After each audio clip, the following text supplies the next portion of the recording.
Hi everyone, I have a powder foundation swatch video for you today. I've not done an exclusively powder foundation swatch video before. I have a fair amount in my collection. I'm not necessarily super happy with what I have.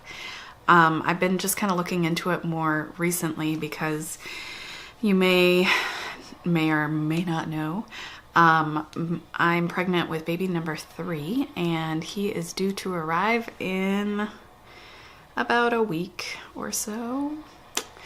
And so I've been just trying to find like solutions for getting some coverage on my face that's easy, that doesn't require like washing a beauty blender ahead of time or having a clean one available. And so I kind of looked to powder foundation for that. And I realized, I've just been wanting more coverage lately and I've been struggling a little bit to get it in a way that I like. So I thought I would just share the swatches of what I have and talk a little about what I find I can get some coverage out of, what I struggle with more, and maybe you guys can have some helpful suggestions. My skin tone is kind of NC5 to NC10-ish, probably closer to NC5.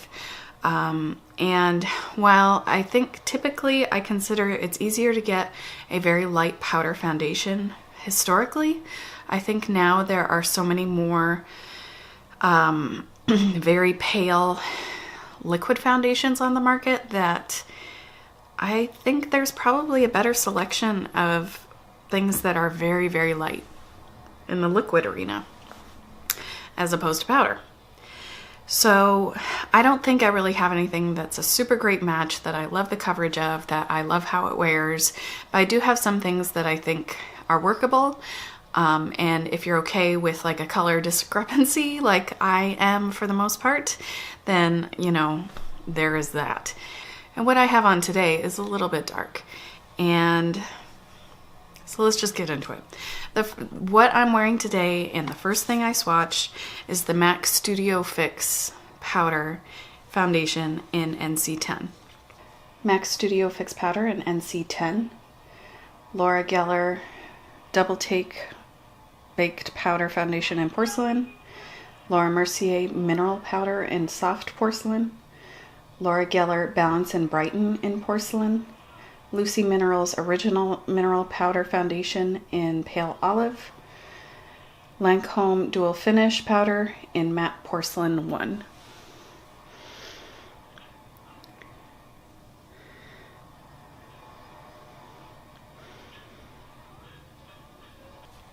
This seems like it's going to be a good match, but when it's on my face, it seems to get a little darker.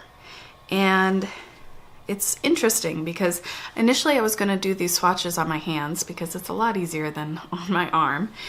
And so just because my hands have been so dry and peeling, I put on some Milani Prime Protect SPF 30 primer just to add a little bit of moisture and kind of like, I'm not going to put foundation on my face without a primer, so I might as well just put a little bit on my hand to get a better swatch, because it's hard to swatch powder foundations because they don't show up very well. And it seemed like everything I put over it got dark, and man, you could see the undertones. And it looks like I have like half of them are highlighters on my hands. It's really interesting. Anyway, so this is what I recorded the demo with, and I can get a very glowy look out of it. Right now my skin is quite dry due to the pregnancy. Normally I have more of an oily T-zone and normal to dry cheeks depending on the weather and whatnot. And you can get a very nice kind of good amount of coverage matte look with the Studio Fix. The way that I have been able to get coverage that I like out of it, I don't like using a sponge. I feel like I never really get the coverage I want. But I've had a lot of luck using this particular brush, which is not available anymore. It is discontinued, as are all the Sonia Kashuk old line stuff.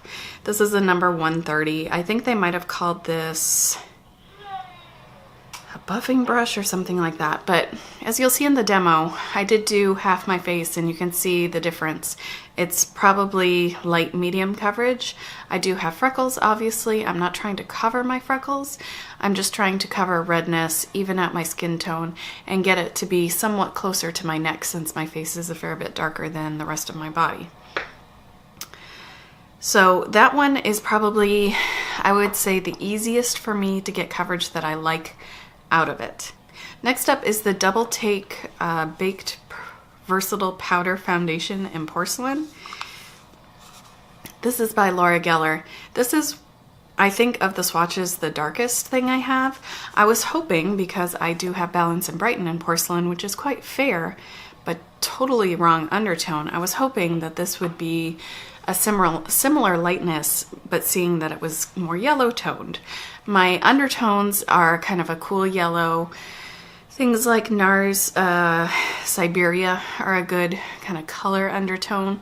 That can sometimes lean a little bit dark, but that yellow really helps kind of cancel out the redness in my face, and that meshes a little bit better with the rest of my body, which has kind of like a slight cool yellow undertone.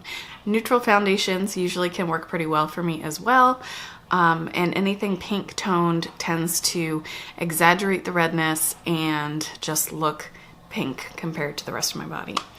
So it turns out to not really be a huge deal because I have a hard time getting much coverage out of this. So I like it fine, but I wish it was lighter and I wish I could get more coverage. Something that has been kind of what I have used if I wanted coverage out of a powder foundation, Laura Mercier Mineral Powder in Soft Porcelain. This is one of the lightest options that I have.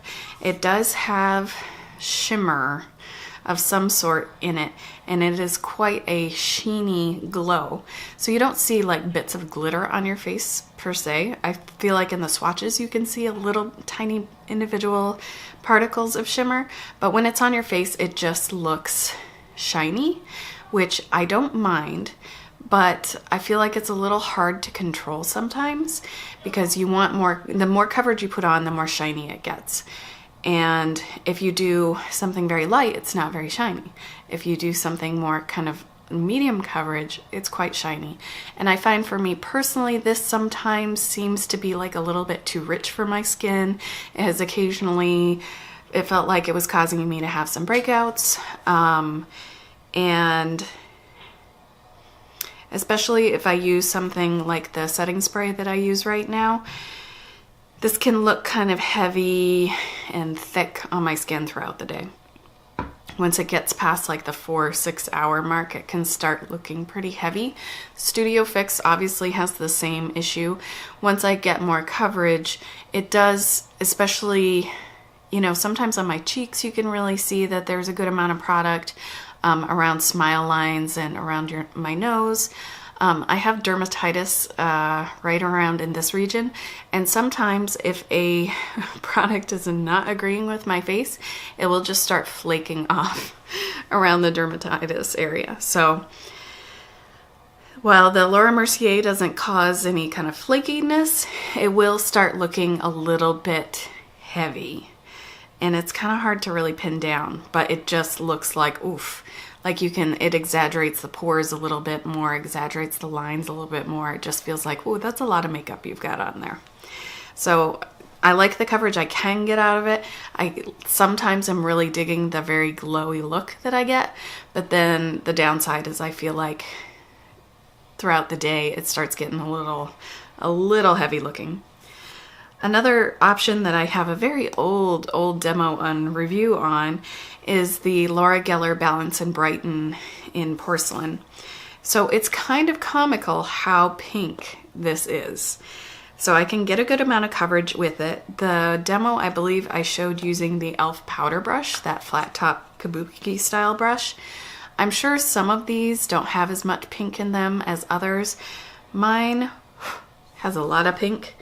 And when you swatch it, you see how much pink is in there. I mean, it is just, I could probably wear this as like a pink highlight if I really built it up. It does also have a sheen. And you can see on my hand here, this is the Balance-N-Brighten in Porcelain. See how much shine it has? And this one is the Laura Mercier mineral powder. So really built up, and the undertones came out, like really came out to play when I swatched these over that primer. Next option is another mineral powder, and I feel like I can get more coverage out of it, but it's a hassle. So loose powders in general, I feel like the loose mineral powders are probably the most flexible for getting coverage, but they're just messier to deal with. And so this I only have sample jars of. This is the Lucy Minerals original formula in Pale Olive. So I feel like the undertone of this is quite nice, though it doesn't seem super olive to me. But I do have to mix it with their white mixer in Snow White. I can get a decent amount of coverage, and with my skin not being very oily right now, I feel like it wears pretty well. Though sometimes it can start separating on the more oily areas. So I'm not sure how I feel about that one. And lastly, what I feel like I can get coverage out of in swatches the most easily, but have some difficulty getting this to translate on my face. Now this has got a really, really old review associated with it if you want to check it out. It's the Lancome Dual Finish powder in Matte Porcelain 1. I'm not even sure that they have that same naming anymore. As you can see, I used too much liquid over here and it kind of crusted up on me. But so in theory you can use this wet, though I haven't really found a good way of using it wet. And I haven't tried in quite some time. So maybe I'll give that a go before the baby's born. It does have a very strong scent. There is an unscented version. I'm not sure if all the colors come in the unscented version though, and there aren't a lot of places that sell the unscented version as of the last time I looked, which was years ago. Even though that powder is a good 4 to 5 years old, it still has a crazy strong amount of scent, and it's a very floral, powdery scent, and I don't really like it. I've gotten accustomed to it, but I for sure would be more likely to recommend it if you can get the unscented version, because whew. So those are all the ones that I feel like I can get coverage out of. I have another batch that seems like I should be able to get some coverage out, but every time I try to put them on my face, I feel like I just can't really see anything. So the first up is the Sephora MicroSmooth powder in Light 05. And I like the color of this. I feel like it's a little bit more of that, like it's the in-between the really matte and the really kind of sheeny look of some of those mineral powders. But, so it's more of a natural finish, but I just feel like I can't really get much coverage out of it. Sephora MicroSmooth powder in Light 05. NYX Stay Matte But Not Flat powder foundation in Ivory. L'Oreal True Match powder in W1 Porcelain. MAC Next to Nothing powder in Light. Physicians Formula Mineral Wear Mineral Correcting powder in Translucent.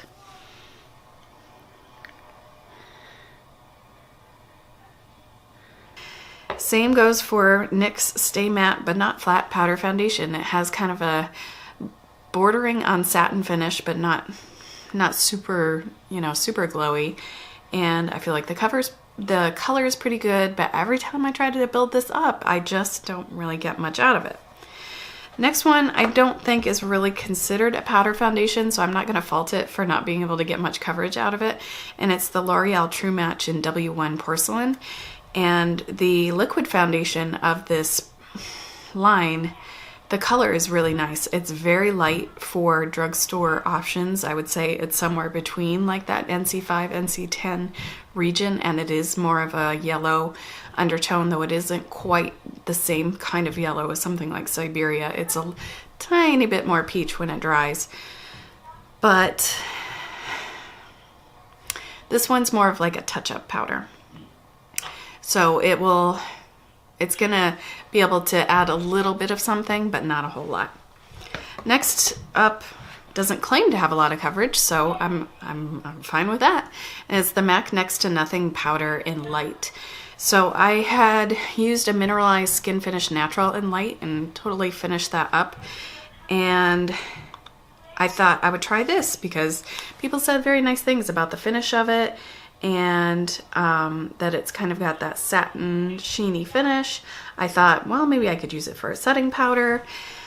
But when I put it on my face, if I try to actually put it on as like a powder foundation, watch out. It's like putting bronzer on my face. It is so strange. This is one that I feel like really interacts differently with the skincare on my face and looks dark. It looks like it's almost matching my face color, which is very different from the rest of me.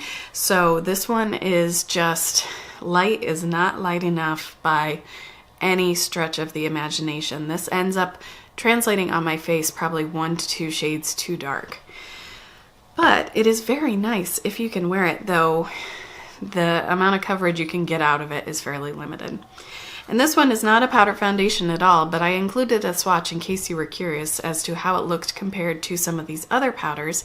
And it's the Physicians Formula Mineral Correcting Powder in Translucent. If you watch Taylor on YouTube here, she often uses this to set her under eyes, though I think she also mixes it with something. It's kind of a white. So I'm curious if any of you have tried wearing this kind of like a powder foundation to see how it works.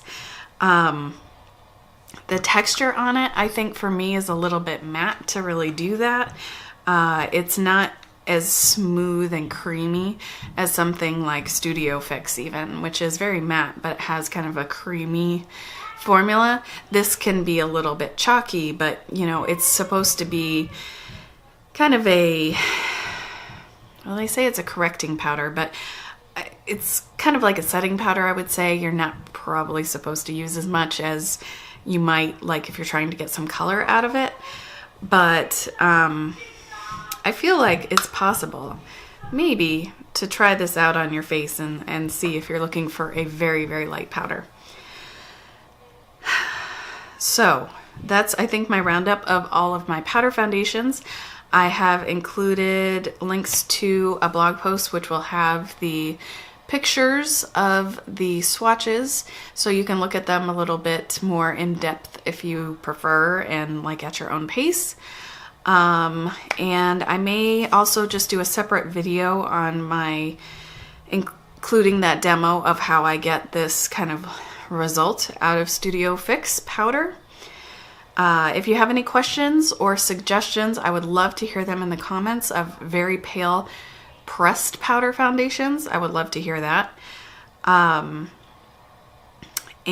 if you have any tips on making mineral powder a little faster to apply, a little bit less messy, anything like that, I would love to hear from you. So I think that's it. Thank you so much for watching as always, and